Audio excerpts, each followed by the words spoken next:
I hope that that is the reaction we get from corporates, is that they look at it and they don't go, well, just use that tool and figure out what you can do with it. They go, well, how do I want to amplify my people? And are there any tools out there that do this work for them? Great. They might have to learn how to push and pull on these sort of standard products to do it. They might find smaller products that emerge. They might decide to make their own. Now, making your own is difficult and it is costly, but it is not. It's definitely not out of the reach of a lot of large corporates. I would say that I'm not thinking of them making their own foundation models. So, just for your listeners, there's a different kind of software stack that exists today. Yeah. When you're dealing with LLMs in particular, but also the image generators and so forth, is that there is a lot of what's called foundation models. Yeah. So underneath there's a lot of things going in the background that we don't see and don't feel, but without it, it wouldn't work. And you can build on top of Claude, the foundation model. You can build on top of the foundation model under ChatGPT, under a lot of these. There's a lot of open source models that are extraordinarily good. There are some that are specialized for doing things that the large general models don't do.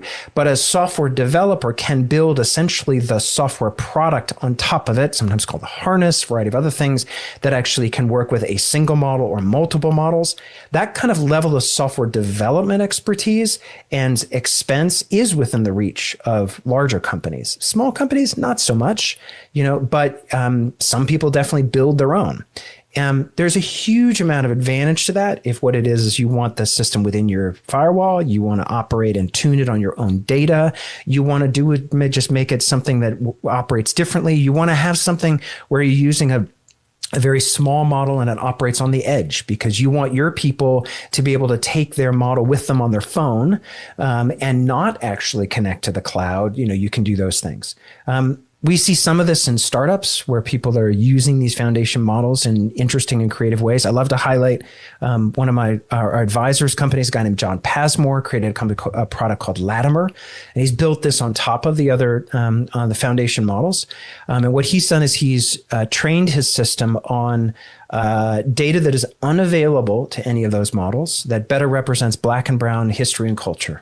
So he's taken information through partnerships with HBCUs. It's a large catalog comes out of Temple University.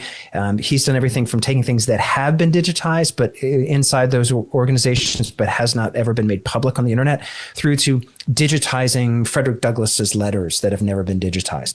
And when you interact with Latimer, you get a very different experience than what you get from others. And it's been wildly successful especially across universities, where universities want to give students a variety of tools to work with.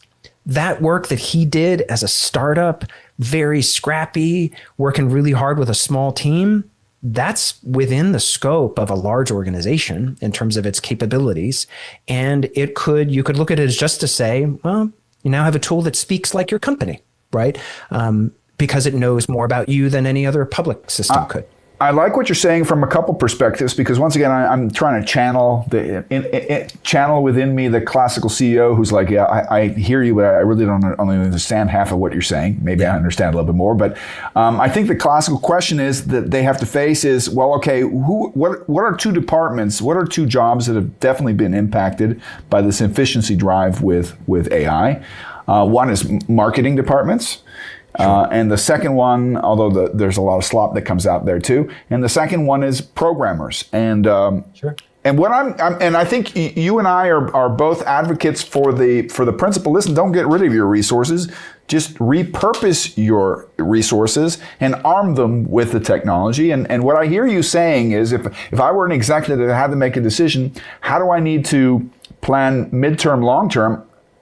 I'm going to throw this out there and you say whether you would agree with this.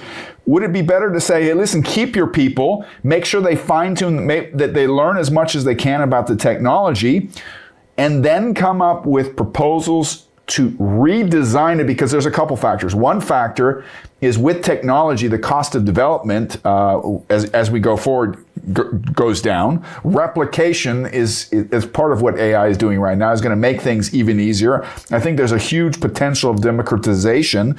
And the other factor is large companies have the power to dictate to companies, hey, listen, we're unhappy with this, this, and this.